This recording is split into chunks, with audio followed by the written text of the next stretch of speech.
नमस्कार प्रणाम।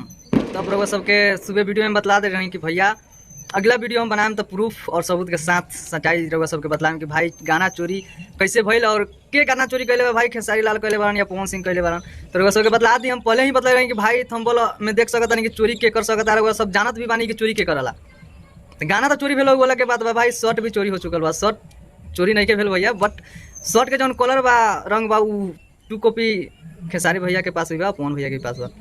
तो रउआ सबके बतला दी कि अभी प्रूफ के साथ हम रउआ सबके बीच में आयल बानी। प्रूफ रउआ सबके हम बतला दी कि प्रूफ में खेसारी लाल के जौन मैनेजर बारन विवेक सिंह अपना फेसबुक पेज से Vivek Singh official Facebook page से फोटो अपलोड कर 2 दिन पहले, मात्र 2 दिन पहले, जहाँ ये वीडियो के शूटिंग होता है वहाँ से रउआ सब डिस्प्ले पे देख सकत नहीं, मात्र 2 दिन पहले। और पवन भैया के जौन भाई पवन भैया के गाना जब शूट पे रहे, वीडियो शूट पे रहे, 26 अप्रैल के उनको फोटो डालाल बा। जानवी दुबे, प्रियांशु भैया, पवन भैया सब के साथ 26 अप्रैल के फोटो उनका डालाल बा।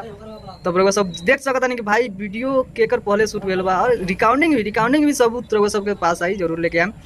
रिकॉर्डिंग भी पहले हो चुकल है पवन भैया के। तो गाना चोरी के कल भाई सब रउआ जान गए 2 दिन पहले और 26 अप्रैल के रउआ सब समझ सकता नहीं गाना चोरी कैले के बा।